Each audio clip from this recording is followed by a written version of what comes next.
what is the most, so I'm going to go around, it's going to be very interactive. Cool. Okay, I'll start with you. What's the number one objection that you're getting? Number one is we're going to stay relist with our current agent. Okay, so I'm kind of going to role play a lot of stuff too, okay?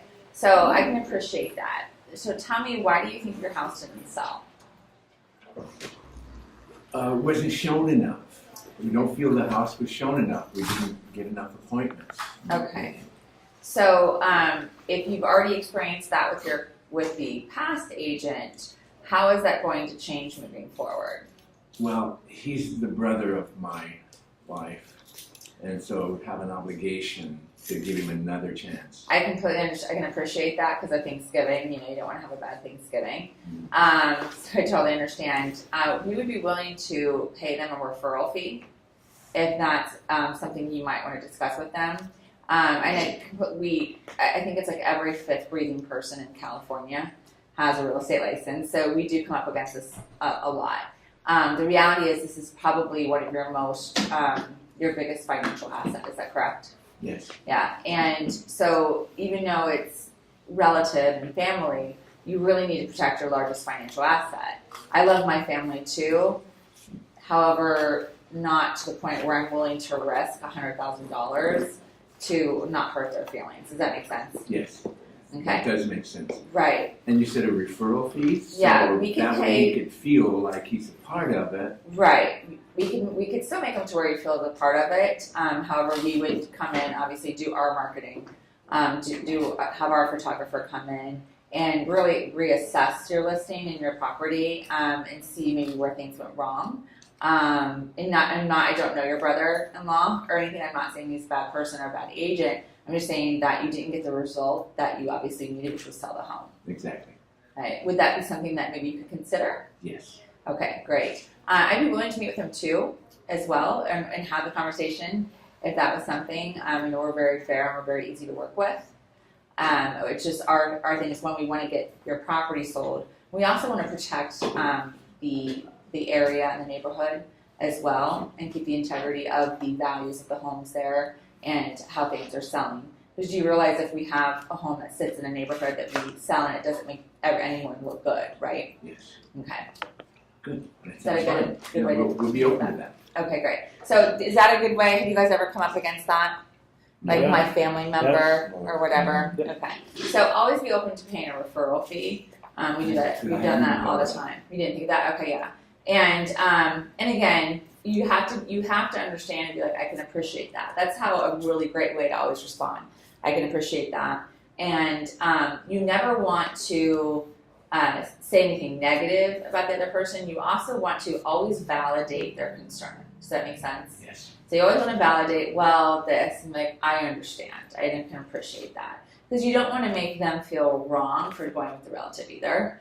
And then if the conversation needed to go deep, or you can say, I'm sure sometimes we think that all you have to do is throw it in the MLS and anyone can do it. But it really is, if this was an easy thing to do, everyone would be doing it, and everyone's not doing it.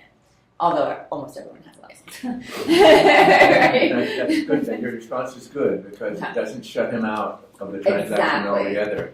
We don't want to shut him out. We really do want to be fair, right, as human beings. And it all comes out in the wash. Because if you do a really good job for that seller, you never know. That brother-in-law may actually refer you business moving forward because it may not be a full-time agent. And he I can get referral fees. Absolutely. And you may even be able to recruit them to our office. Because we do have a referral fee network here. So I think it's also critical to remember that she started by saying, I can appreciate that. That's what makes people feel listened to. Mm-hmm. So many agents, when they're dealing with objections, start off by coming from almost a debate. Right. It's like, I'm trying to win a debate. And the second you try and win a debate, you always lose.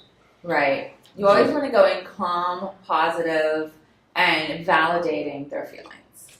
You always want to validate someone's feelings. And because there are no right or wrong, they're just emotion, right? And we just want to validate that I understand where you're coming from. Let's see how we can make it work. Always come solution based. I like that. Yeah. That's it. Awesome. Cool. Are you guys learning something? Yeah, that's Okay, love it. Okay, cool. What's one of the objections that you get? What's the one objection that an agent brings to you most often? Kind of what Dieter said, that they have a relative or they have a past agent, and they don't know how to cope with that. Okay. And the agent has already listed it, but they're not doing their job. And I say you gotta back away. Yeah. If the agent's already listed it, we need to back away. Yeah, if it's already in contract. I don't get their objection so much, it's more about after the fact. It's after the fact? Okay. So what could they have done? Maybe. Oh, then. with this? Yeah, so what they could have done, if it's that situation where they were going to use the same agent as last time, let's say it wasn't a family member, one of the things you can like jokingly go, okay, so what's the definition of insanity? Doing the same thing, expecting a different result. Mm-hmm. So tell me, what is your agent going to do different this time? Have you had that conversation? And what you're doing is you're asking them a question, but you're also getting their wheels turning. And now they're like, what are they going to do different this time, Because chances are it's just expired and you're relisting. I go, are you going to be changing the price? Are you going to be changing the photos? Are you going to be staging it this time? What are you going to be doing different? And these are probably conversations they have not had with their agent, because most likely they're just renewing the listing. And like, oh, eventually it'll sell. Where obviously that's an old listing. What are you going to do different this time? Are we going to stage it? Are we going to change the photos? Because one of the things you also need to do when you're changing the photos or you're doing a new listing, because of the way people see things online, the way the brain works and how we memorize things, is you have to constantly be changing if the listing's going well, the first few photos. Because as you've seen on Zillow and Realtor.com, all those different websites, the brain sees that they've already seen this house. But even if there could have been a change in price, there could have been upgrades made, or there could have been a change. So we always have to change the photo layout, or maybe even take new photos, so that when someone sees it, they don't realize they're seeing the same house again. Does that make sense? Do you think that they should change it like every 2 weeks, switch up the pictures? I do, if they're not getting any activity, yeah.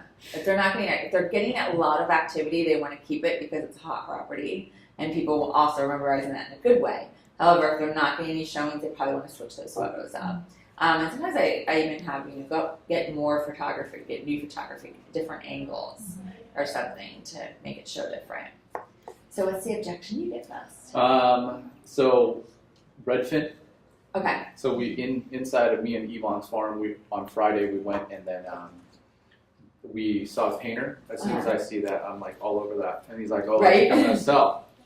And then of course I found his information. I called him. He's like, "Oh, I'm not interested in selling. Thought about it, but he's lying." Okay. And then so I went back on Saturday, brought the package, and then he's like, "Oh, I'm gonna list with Redfin." I already talked to them, and we've been talking for about a month and a half, and then I'll do it for 1.25%. So that's basically where we kind of got stuck. Okay. So usually people don't list with a company; they list with an agent. What type of relationship do you have with the Redfin agent? I'm not, well, I saw them online, I work for a mortgage company, so I just think that they have a good platform. They're going to email all their people on Redfin. Okay. And so they're not a local agent? They do work in the area. I mean, he was the one on the page when I saw, listings in the area. Okay, and have they sold a lot of listings in this area? Do they live here? They do work in Lake Forest and Laguna Hills. Do they live here as well? Not in this community, but they do work around. Okay. So notoriously, usually when an agent, and I'm not meaning this to be disrespectful or anything, because Redfin, do you know how exactly their platform works? I think that they just put it on there, and then they basically pull buyers and sellers off of there at a discount. At a discount, correct. Is this your largest financial asset? This is. Right. So let's say you were to go you wanted to get a facelift. Not that you need one, but let's just say we go get a facelift. Are you going to hire a discount doctor? No. Okay, let's say you're up against something, you're accused of something that you did not do. Are you going to hire a discount lawyer? Probably not. Probably not. So why would you hire a discount broker on your largest financial asset? I feel like I've been talking to him for like 3 months. So at this point, I feel like it's a moral obligation to work with him. I mean, it's not just about the business now. Because he kind of gave me Is some it feedback. worth $50,000 to you? It's not. It's not, yeah. Because that's what you're about. You're probably going to lose in negotiation power. Does that make sense? It does. Yeah. Do you think maybe that we should sit down and I can at least go over with you what we do that might be different than what they're going to do for you? Sure. It's going to make you more money. Okay. And it's going to make up it's a huge difference in just a couple percentage points. Yes, Okay, yeah. Does that make sense? it does. Just for me, yeah. So the number one thing when people want to work with a discount broker or someone that's like, they said they would do it for 4%, it's like, I guarantee you're going to lose more than 1% in negotiation power when it comes to selling your home. Because if that agent can't stand strong on their own business, they're not going to care how much you sell your house for. They want this sold, they want this sold right away. Can I say something? Mm-hmm. Well, the objection to that is, in a market like this, they say, well, in a market like this, things sell by themselves, it's a full-blown seller's market, and what do I need? And they say that's why the discount brokers prosper in this market, because Okay, you should be able to find them things that have not sold. Yeah, it's not a market that perception is everyone's reality, and that is not the reality of the market right now. There's plenty of houses that have sold that are not selling on there too, and there's plenty that fall out of escrow. So what you want to do, and this is, I need to find this, if you can remind me to find it, because it's on my other computer. I actually have that computer with me too today. What you want to do is give them, I have 88 of them, but you can add more to them now because it was years ago when this was written. I give them 88 types of turbulence. So I'm the pilot, right? And, but you can tell them 100 things that could go wrong in escrow. I give them that list. So these are all the things that could go wrong with your file. Are you sure that your Redfin agent can handle these problems? Yeah. And you want to show them everything. This is what's going on behind the scenes. And are they equipped? Do they have an in-house lender they can go to ask questions that they can cross-qualify with? Do they have an in-house escrow that, do they have these family of companies where we have relationships built with that are right there for us at all times, that when something happens, we're all in communication? But are they equipped to handle all these problems? And we can give them all the things that could go wrong, because there's a lot of things that can go wrong in a transaction. Like a lot. And depending on what kind of transaction it is, whether it's a trust or a probate or a short sale, it even just adds to it. So you want to make sure, you just dealt with this, right? On a trust one, anything could go wrong. You want to make sure that they have a team of people that's going to be able to handle it and smooth things over and get it done. Does that make sense? Yeah. No, I pushed really hard. I mean, it got to the point where it was like, if you do it for free, I won't work with you. Not because I don't like you. Wow. He's like, if Redfin fails, then I'll call you. But basically, Okay. I exhausted every single Yeah. avenue until like we were done. So I mean, Okay. he's not mad at me. Don't get me wrong. Right. But he knew that he was at a point where he had nothing else, no comebacks. Okay. So what this also tells me is that a constant objection with you guys as Redfin? Yeah. It is. Okay, because it wasn't big where I was just recently, the area. They were starting to come in there, but they weren't big at all. Are they bigger here? It's a different Yeah. deal with this company, though. Okay. And there's Is it? red block too. Purple bricks. Purple Yeah. bricks. Purple brick's totally different. The red Yeah. deal is I different. haven't heard much about purple bricks in this area. Yeah. One, I think that the buyer and seller have to do too much work. Around here, I don't think they're going to get too much into it. But then what we can do is together, and Donna and Greg, we can work on this, is we can come up with packages. We'll do some research where we come up with what a Redfin listing looks like versus what other listings look like. Because I'm sure they're going to be very consistent in poor photos, poor marketing.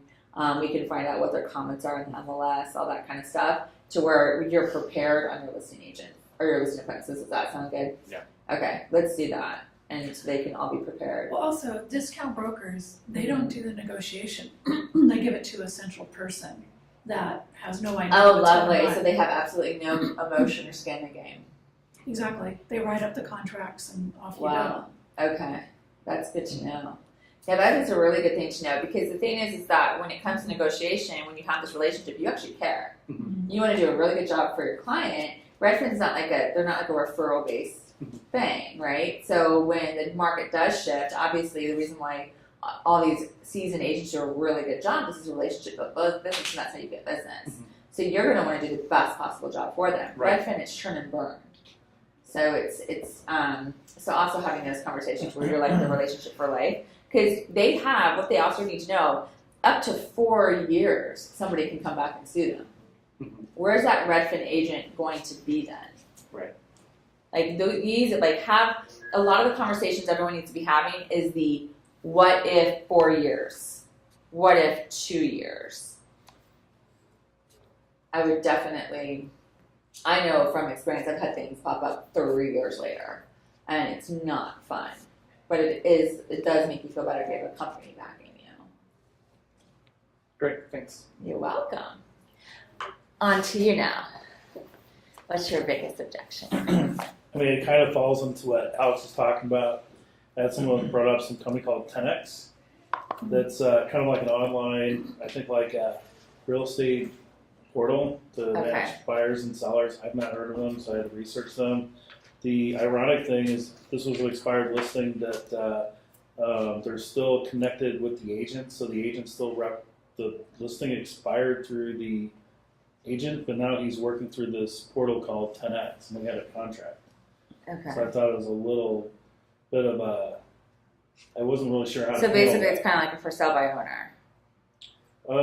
Yeah, it's kind of, I almost think of it like a hybrid, kind of like maybe, because our agent still gets paid commission, Uh-huh. so I think the agent still has, like you're talking about skin in the game, he's still involved, but he's not the complete listing agent, it's actually the contracts with 10X. Okay. So one of the things, I actually went on a listing appointment with an agent up in LA. It was, and it was a for sale by owner, and the owner was a broker as well. One of the things I pointed out to him, I said, do you have, because he was like, well, you can represent both sides. You know, like she was doing a one-party show. And she was like, well, you can represent both sides if you want, I'll pay this. We're like, well, actually, we don't want to represent you as a seller. We'll just represent the buyer. And we do want to ask you, who do you have in your own insurance? Because we don't want to take a responsibility for the listing side. And if we're not going to make a commission on it, right? Because we would have to pay our, insurance and everything else. And he was like, what? I go, well, the buyer would have up to 4 years to come back and sue you. And we would really want to make sure that everyone was covered, including us.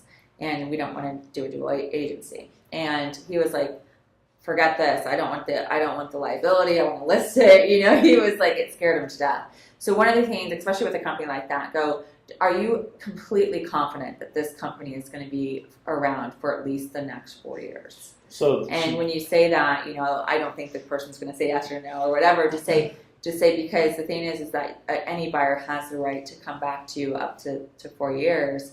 And if this company's not around, who are they going to sue? They're going to go after you. So it's very important. This is where I don't think buyers and sellers understand. This happens every day. We are in the most litigious state out there. And that is why our real estate file is this big now. Every form comes from a lawsuit. And everyone thinks it's all fun and games when you go to sell your home and, they get into this, I'm going to make this much or I'm going to make this much more or over $10,000 or something. That $10,000 could end up costing you $1 million. And is it really worth it and not being safe? That's the crazy part that people don't understand is the liability that goes behind everything. Well, she made a couple interesting points that she's worked with this realtor for a while, even though he didn't sell the property where they had originally listed it.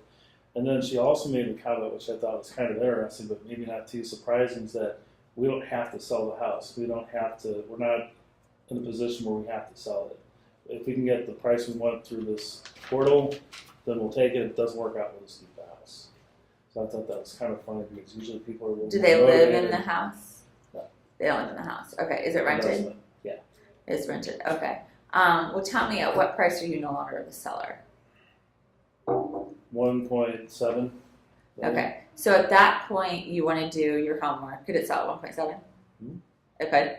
Okay, great. At 1.7, this could sell in this market at that price. Let me ask you, why hasn't it sold? Because there's some issues with regard to remodeling, because investors want to remodel it, but it's designated, I think it's called the Mills Act. There's some kind of historical attributes it has. How It's is your gonna have agent helping you permits. with that? I think the agent, he's a friend, and we trusted that he was able to get it marketed properly. But, How's that worked out for you? well, it didn't sell, so they were using this 10X, but we Right. like him. They like the guy. They like the agent. Okay. Now, how's your agent helping you get it sold? Well, that's the thing I wasn't really too clear about, because now it went from a traditional Because agent I like a lot relationship- of people, but that's what happy hour's for.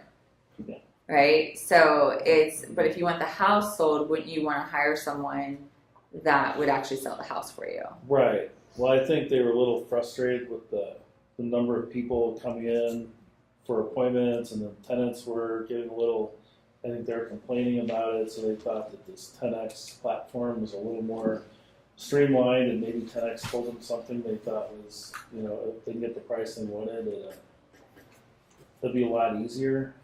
And if it didn't work out, then they're just going to walk away. Okay. So I just thought it was kind of unusual. That's not the common situation I've come across. Okay. So you have two options in this situation. One, you walk away because you're beating a dead horse. Or two, you have a fierce conversation. Write that down. Fierce Conversation is a book by Susan Scott. Homework for you to read that book. I actually taught a class on it. Do we have that on tape, the classes for Fierce Conversation? We do. We do. They're all on KW's website. Oh, they are? Okay. Can we grab them? Yeah, We can. you Okay. can. I mean, and right now you can actually go to it. They still have them all in one place Oh, they do. on the Foursquare. Oh, they do. Okay. So you want to have a fierce conversation. Go look. I don't want to waste your time or mine. I just want to be really honest with you. And one, are you being a realistic seller? Are you having unrealistic expectations for a company that I've never even heard of before? And if I haven't heard of it, chances are most real estate agents haven't either. Right. And one, that's going to be a red flag for us.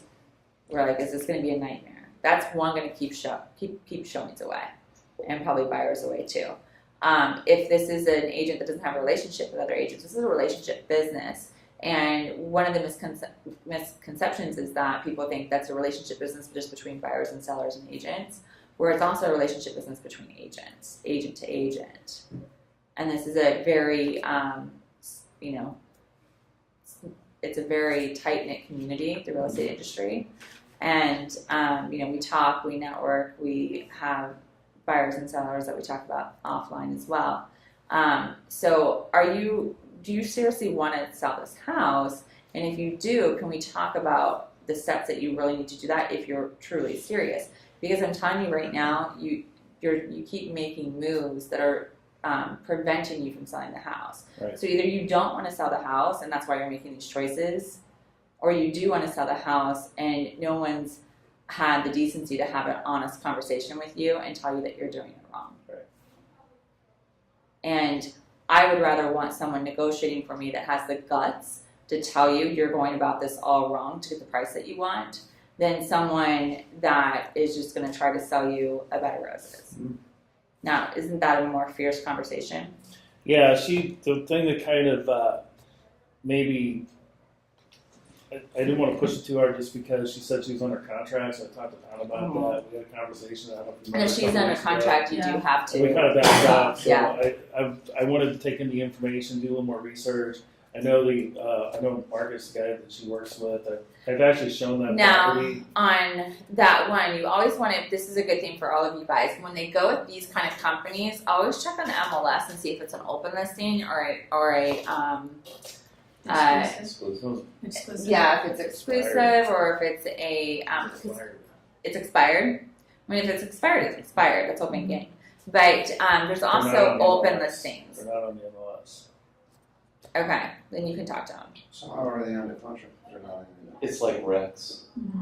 Exactly. It's another company that's like I think of it almost like an eBay. They set a minimum price. They have So like this- an auction. exactly, and they set the price. I think they set it at a level like we get this Okay. price, great. If it doesn't work out, we'll see So what if happens. it's not on the MLS, it's not being marketed to everyone that can be marketed to. Because I mean, what is it? 98% of all buyers come from a real estate agent, if not 99.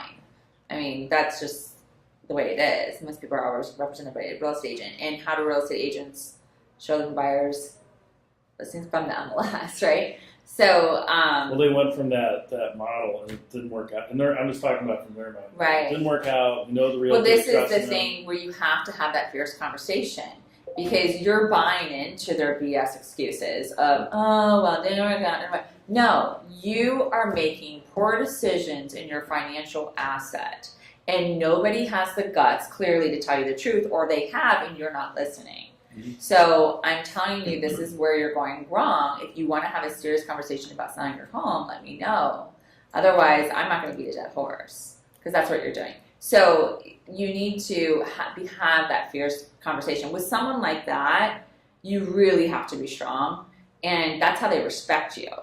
Because someone like that will hire you if you're strong with them in a very respectful way, but I'll being honest, going, look, you're not going to sell. You are succeeding at not selling. You know, so you have to have that. Because you're not doing anyone any good if you're not strong like that.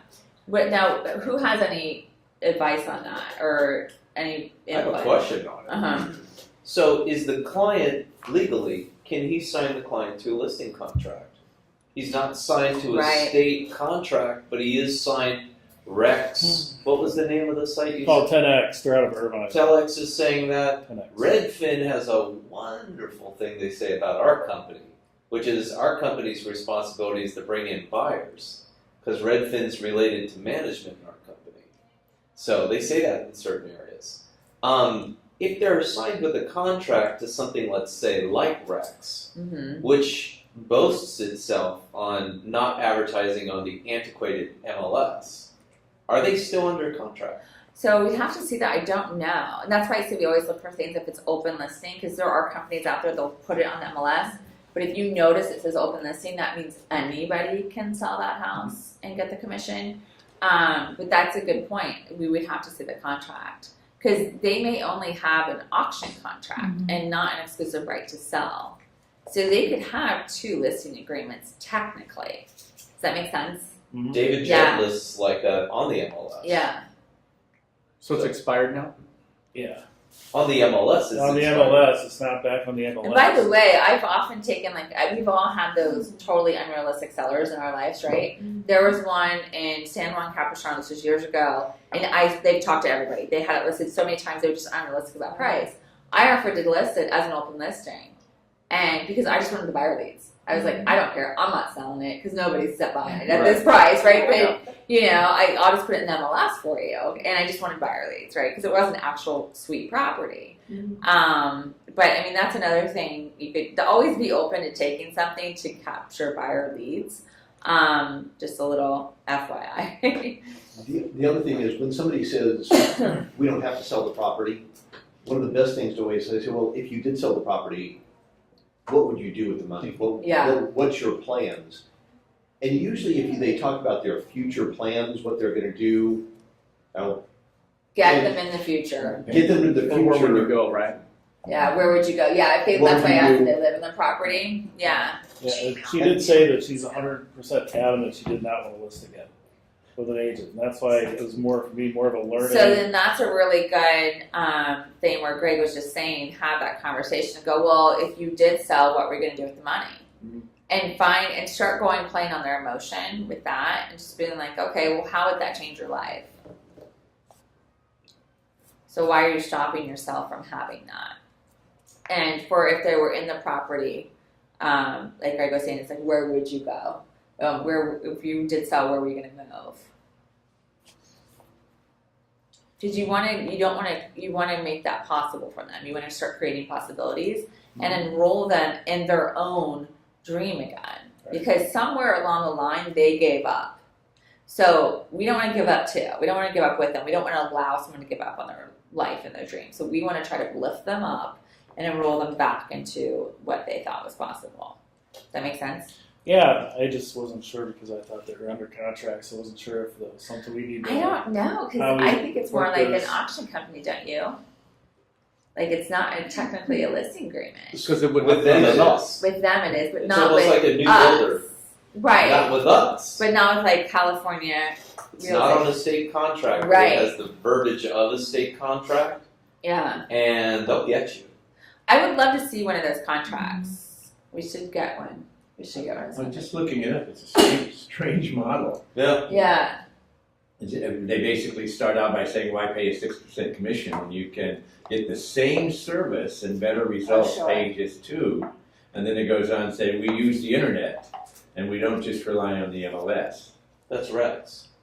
And, They must have turned it. Yeah. Zillow and Troy are building a realtor-free platform. Yeah. Well, that's old news. Yeah. No, but Yeah, now, that's now they're happened for a while. fine tuning it though. Yeah. That's in the making for 2 years, but right now Sure. they're, and there's a company out there that's giving seminars to bring awareness about this among agents and among the community. Mhm. So we might wanna consider having it here, Okay. just for the heck of it, because they're sending me emails. I renewed their license through them, Uh-huh. through this company. And What company is it? It's Like First called- Tuesday or something? yeah, we met them here 4 or 5 years ago. Compass, right? Compass. Yeah. Career Compass. Career Compass. That's right. Okay. And they're really animated. I'll have one of those come in, but I just want you guys not to be fear-based, for sure. No. Okay. Actually, they do it in a way that they empower Because the they've agent been to saying understand. this the whole since I've been in I know. business. Yeah, they're like, you're not going to need realtors. I'm like, No, it's people not. need people to sue. Trust me. No, I agree. But viewed in the perspective of this Mhm. contest, right? That we, Well, and there is. I'm constantly seeing because this is not new news. They're just changing the names of the companies. We've been seeing this through for over a decade. All these companies come in like a help you sell, assist to sell. Now they call it purple bricks. Now they're just coming up with like cuter names.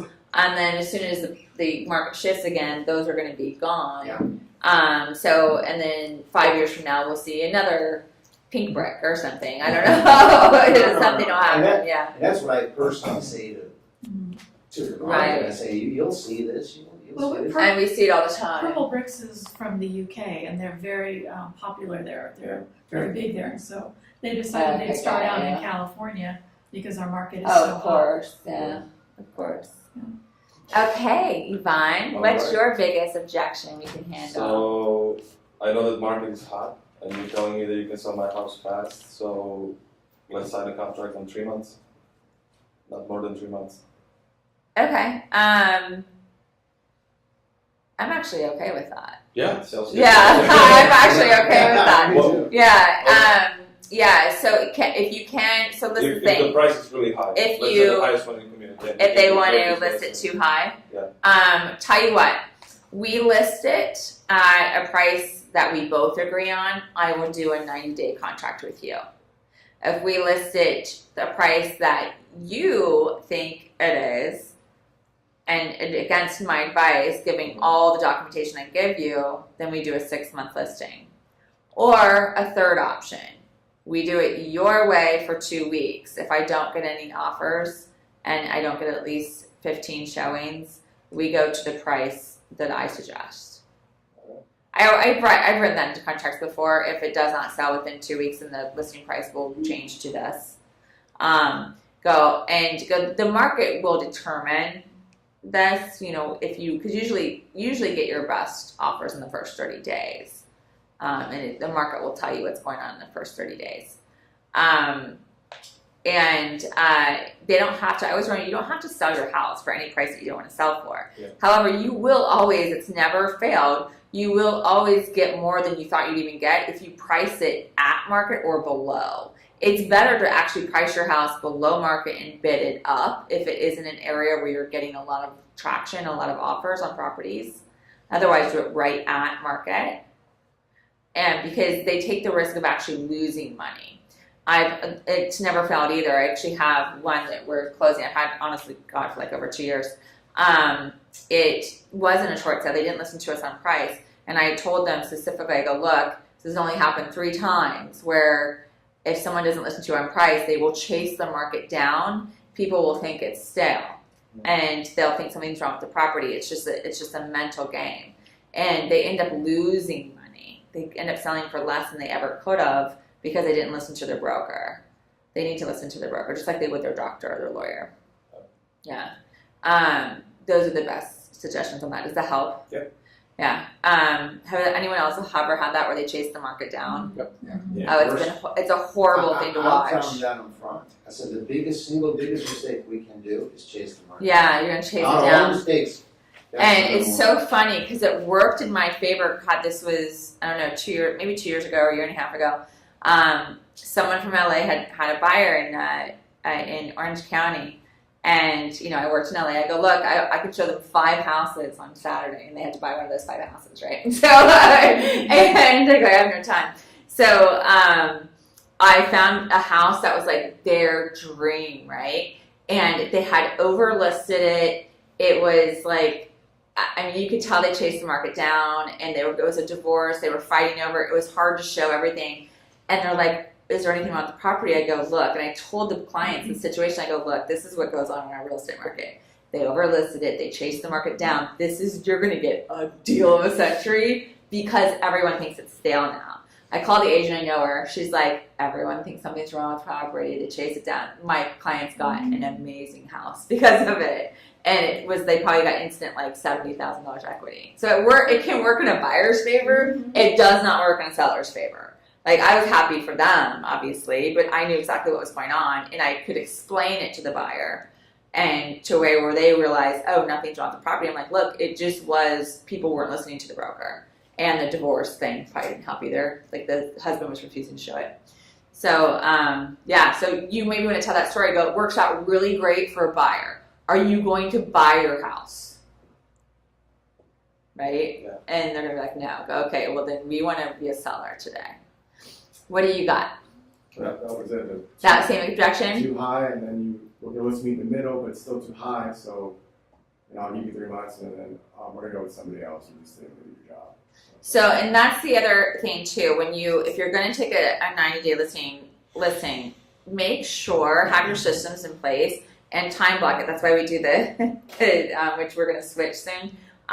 The boot camp where you're checking in, checking out, and writing down everything that you're doing. You've got a time block when you talk to that client. So you'll never have a client argue with you or complain about you if you contact them every single day. Every single day of a listing. So when that 90 days comes up, what are they going to say? You didn't try to sell my house. You didn't communicate. When you're like, I want you to find another agent who's going to contact you every day. And if you're repeating, like, you will beat them down, obviously, if you're going to contact them every single day. But I would definitely contact them every single day during that 90-day listings, even if it's just to say, I just wanted to let you know. One of the things I used to do would say, I just want to let you know this property went on the market within a radius that would qualify as an appraisal in your area. I mean, these are the things you can always, I just want to let you know this many houses went into escrow today in the area that could be a comp for an appraisal for you. It doesn't have to be that track. So you want to be updating them on what is in that radius that could qualify as a comparable for an appraisal for their buyer. Right. Does that make sense? Yeah. And you're always updating them. Nobody does that. Okay. But it only takes 20 minutes out of your day. Right. If you were doing that. Does that make sense? Mhm. Okay. And when you start getting tons and tons of listings, you have an assistant that does that. Yeah, we're working on getting for you. So what do you got for Well, objection? usually it's market based, right? In a buyer's market, I find one to be, what have you sold in the area? What was the latest and greatest about you in this area? What can you prove to me about yourself in this area? Okay. So if that's your area, then you're cool. But if you're getting a listing, somewhere else, then Okay. So here's the situation, and you guys can argue with me on this all day long, but I will take you on listing appointments and prove you wrong. If it becomes about you, you've done something wrong. I agree. You've done something wrong in the appointment. Yeah. So every listing is yours until they, like, as you go into there, until somehow it shifts to about you. So let's say it's a buyer. You should have a buyer's questionnaire, and you should be probing them and asking them everything they want in a property, and have them go, okay, I want you to walk me through your house. And you're constant. It's about them. Psychologically, if someone's talking about themselves more than you're talking, they're going to think that conversation went really well. However, if you're the one doing the talking, they're going to think the conversation didn't go well at all. Just a heads up on that. So you want to ask them, okay, what are you looking for? Okay, great. I want you to show me the street you want to live on. What does it look like? Your front yard. What does it look like? Your garage, what does it look like? What does the face of your home look like? All right, I'm opening the door. Walk me in your hallway. What does that look like? Have them walk you through their new home. And then you're going to get, okay, great, I have a good picture of what you're looking for. What are the 2 things you can live without? And you want to ask the husband and wife separately. What are your 2 things? What are your 2 things? What are your 2 must-haves? What are your 2 must-haves? What are my deal killers? At what price are you no longer a buyer? Okay, obviously I don't want you to spend that much, but at what price are you out? Given everything you've got to put down. Okay, so you've got to make it all about them. Does that make sense? Yeah. Okay, good. Did you guys understand that? Yeah. Okay, good. Pa. My objections are far and vast. Give me one thing that you have. You know what's been happening today, which you brought up something very interesting. If I had that client and I was showing them properties while they were listing with somebody else, I'd force buyer broker and agency. Absolutely. Yep. Absolutely. I mean, because I would be very trepidatious with the representation and where it's being put. Yeah. This fall through now, people have been extremely apprehensive after a buyer consult, after the probing, after the questionnaires, the entire consultation of an hour and a half, or an hour. They've been very trepidatious about buyer broker because they're going to get a better deal from the listing agent. Objection you've heard over and over. You can instill the value in the situation. You know, my way of this market right now, I had 2 closings. One was $19,000 under market with a $24,000 built-in equity. There was one in University Park here that closed at $980 with a appraised value of $1,125. So, that's great. I represent the buyer. So, you know, these are the deals that I can bring out in the testimonials, and unfortunately, it kind of does become about you because how are you doing this or whatever, and that's where buyer, broker, and agency come out. At this point, with the younger crop of buyers from Amazon, from Alibaba, from being brought into Blizzard, you know, I do Relo and all these companies, and they're very happy renting because they're so transient. I can't build in a value of ownership because I don't really look at the price they're buying at. I mean, you buy a house once, you pay for it every month. So that's more so what I focus on is what can you afford in your monthly? And oddly enough, not putting 20% down, their monthly comes out to maybe just under their monthly in rent. You know, if they're renting down in Siena, down by the Spectrum or something like that. So why should we buy a place if we're not going to be here? You bring in, you know, the investment in Orange County, how great it would be just to own a place. If you leave California, you'll never come back to California. Right. So that's been my objection, and it's really, you can't even role play it out. Where the market is right now, it is where it is. We can't say owning's less than renting in these situations of a 2-bedroom place for $4,500 a month. Well, what do they have to lose?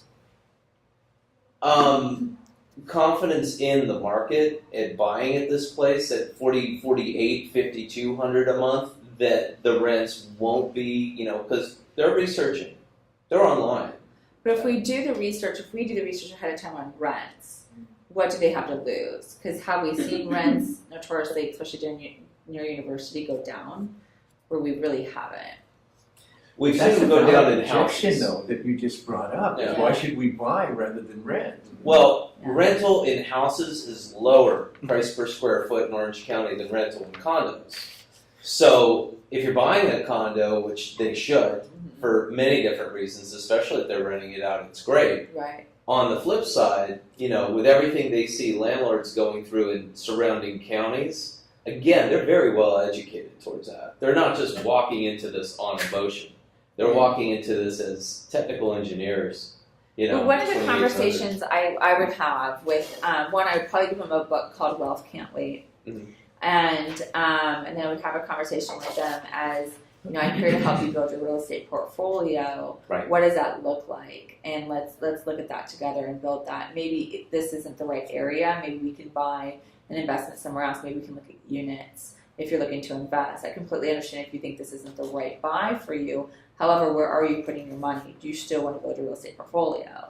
And show them proven people that have made themselves into multimillionaires by the number of doors they have, is how they obviously say it. So I would probably go with a book and talk to them more as your wealth building partner instead of just a real estate agent that we're trying to sell a house. Like, look, I'm your wealth building partner here. Let's build your real estate portfolio together. And let's see what this looks like, how many we're going to buy this year, how many we're going to buy next year, and help them be responsible and do that. Because a lot of the things is people just don't know what to do to build, right? And hook up with like a financial planner or something.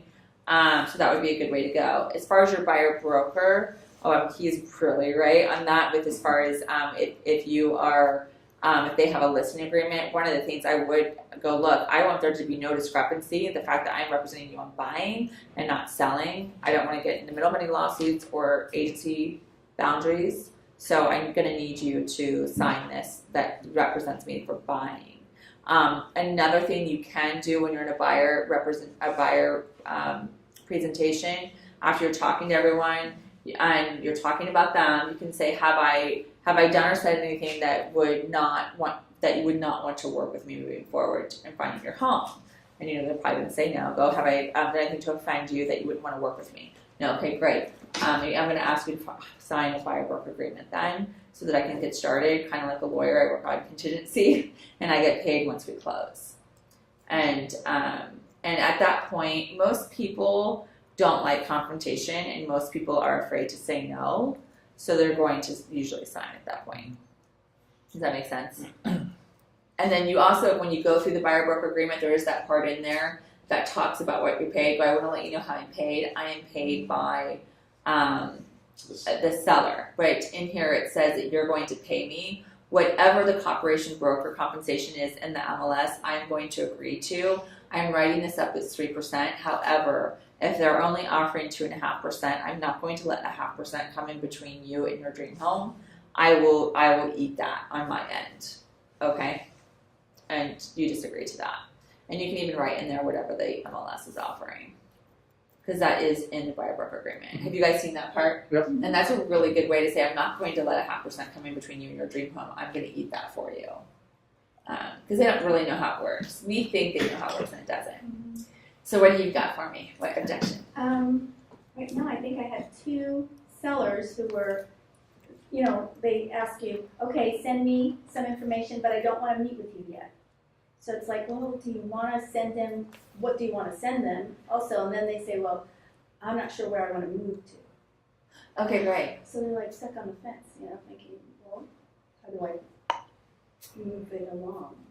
Okay, go. Okay, great. I can appreciate that. Then let's start. Do you need to find something to move to before you sell? No. No. Okay, then why does that make a difference? Well, their thing is, well, if I move now, well, there's 2 different things Okay. that I'm thinking about. Okay, so the older couple, he was expired before, Okay. and then now he's called me to find out. He wasn't my expired, but I was one of the agents that that went in and previewed the house and also met with him before he listed. And, but he went with the other agent who was a friend, and they did a horrible job. Okay. But I don't wanna pick on it yet, you know, because I Right. wanna meet with him and let him know what went on. And then, so I'm like, well, did you wanna list this year? Do you wanna, you know, and he's like, well, where would I go? You know, where would I go? And I'm thinking, I know he wants to sell, but he doesn't want to Okay. be open. So to where everything he you're wants to telling me is that where he's going is the number one priority. move. Okay, go. I can appreciate that. Let's sit down. I'd like to talk to you, not about selling. I'd like to talk to you about where you would go. In order to do that, I have a ton of questions. How about we just get together for some coffee? And then you're going to ask them, go, okay, what's your lifestyle like? And together, you're going to figure out where you go. Do you want to buy or do you want to rent?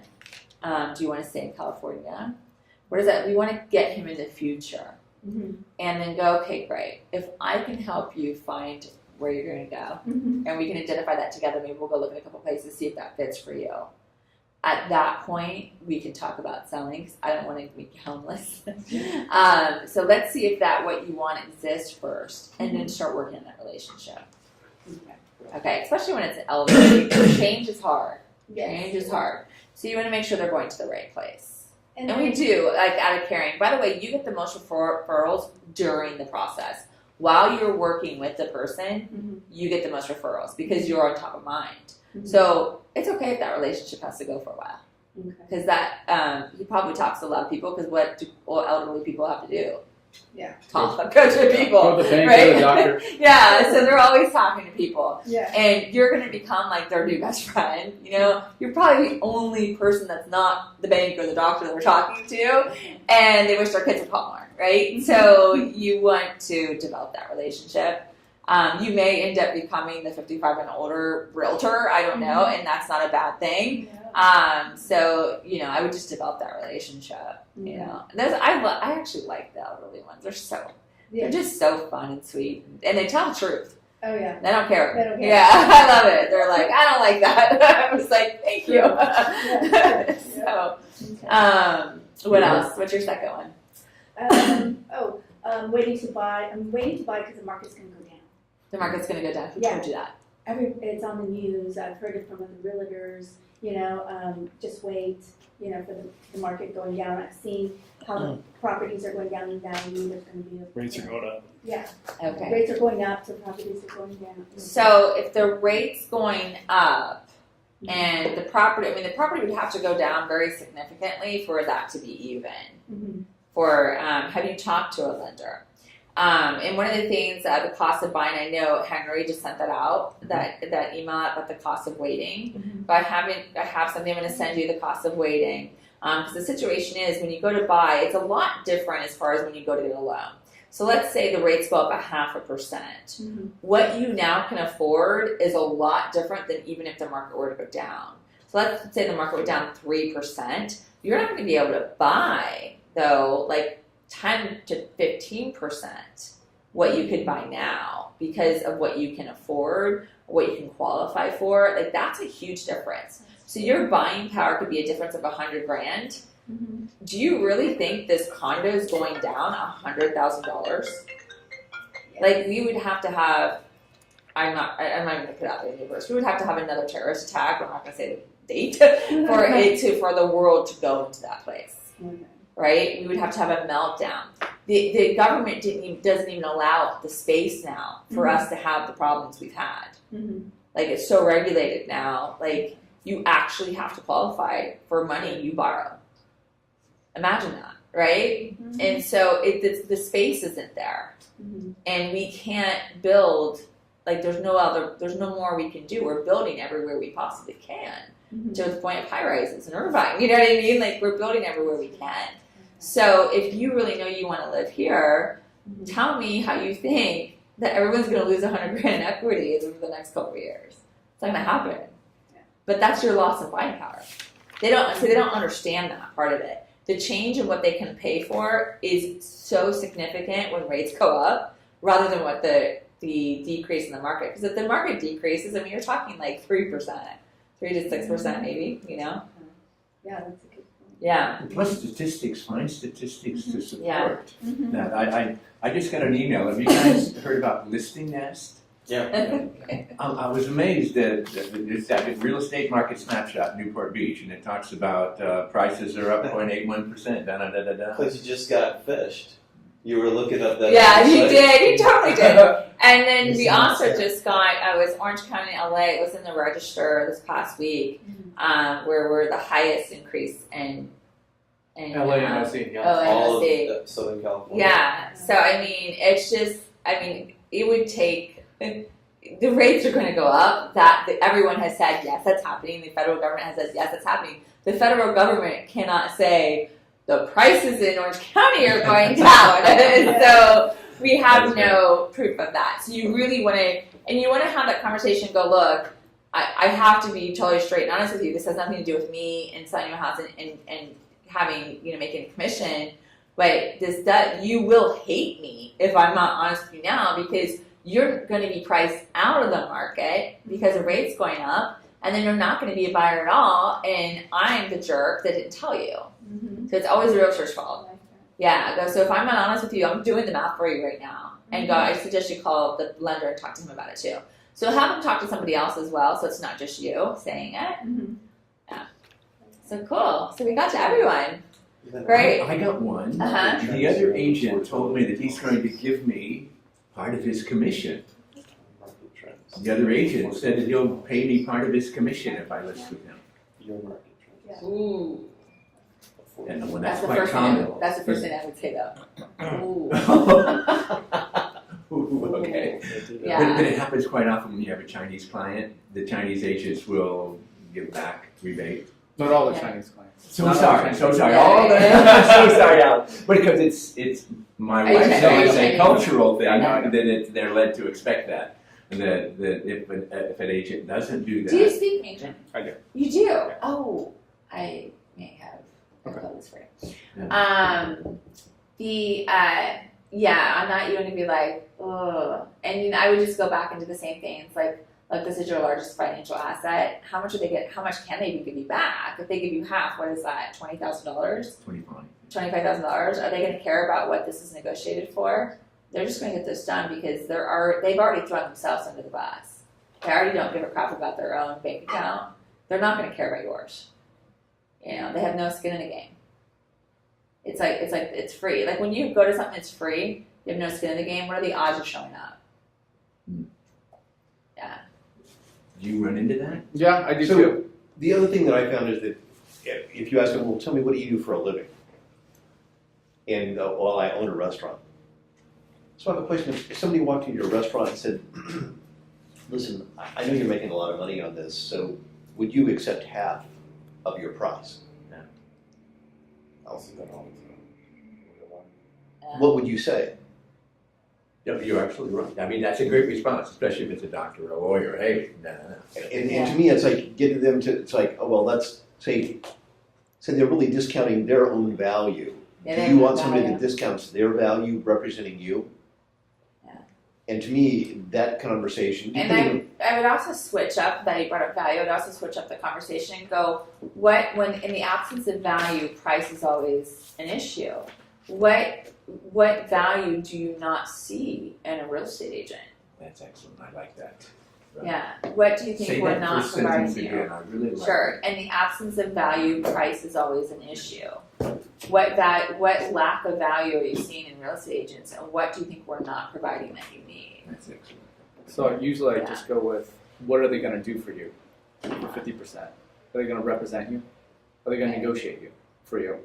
Because they're not. And then if they're going to do that with their money, what do you think they'll do with yours? And then I just shut up. That's exactly. That's So I mean, perfect. that's a Yeah. closing question. Yeah. Not really good negotiation skills if you can't Right. protect your own. And yeah, if you can't negotiate for your own business, How are you going to take care of it? yeah, it just doesn't. And I've used this, by the way, with people.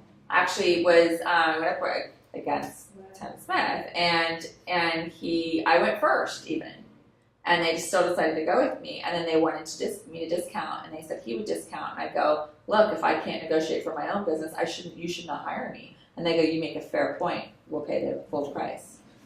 yours is good too. I think that's a great one. Yeah. Another I wasn't going to discount it because I knew I was going to work hard. Right. You know, and I was providing the value. Have you ever met with a guy that wants to sell his property and he says, I'm going to list with the one that has the most signs in the community? I ran into that recently. I'm going to list with Okay, so this, I can't Lynn believe Campbell, or what is her name? I don't know. She's like #1, but she has signs everywhere. Yeah, Okay, so there's two ways you can respond to that. One, go. So you're going to list with the person that has the most unsold homes. Good. Okay. What is going on where she has all these listings? Yeah. Are they all overpriced or something? Why aren't they selling? That's #1 thing you can do. #2, go, I can appreciate that. Look, I don't want to, this is how I work. I don't like to negotiate against myself. So I don't want to have 10 homes on the market in the same neighborhood. Because she's going to get a lot of calls, right? She doesn't care which home that buyer or that agent sells in that home. She's got 10 of them. I only care about your house getting sold. So my focus is that house. Once your house sells, I will consider taking on another listing in the neighborhood, but not until then. Perfect. Yeah. And by the way, I actually have done that in neighborhoods That's right. where I waited till, and the neighbor wanted to wait too. I go, can we get this one in escrow and contingencies removed before we put your house on the market? Because this person could look at yours and decide they like it better, and this one falls out of escrow, right? You don't want to really compete against yourself sometimes in certain markets. Yeah, and also I had it in Irvine once where I had 2 on the same street, and it caused me a lot of problems because we were all friends. And the other one was much nicer, sold faster, right? And they're like, why didn't mine sell? Mine's also in a unit, blah, blah. I'm like, oh my God, life is too short, right? So you don't want to, it does kind of hurt you sometimes. However, the flip the switch, when you do have all the listings, you know, like nobody knows this better than I do. I'm getting calls on all of them. So if I get a buyer on this one, they don't like this, I could bring it to yours. I mean, you can always flip the switch. Right, right. You know, so it's just the objection. Good response on both ends. Yeah. Thanks. You're welcome. Yeah. But I love that I don't want to negotiate against myself. You know, I just want to show yours. I don't want to have to show them another property that I don't have listed, or you know that I do also have listed because it's going to take away from you. Yeah. So, yeah. Is that good? Cool. Thanks, guys. I hope you guys got some at 11:30. So I hope you guys got some info. Was that helpful? Yes. Yeah. Yay! Good. Good.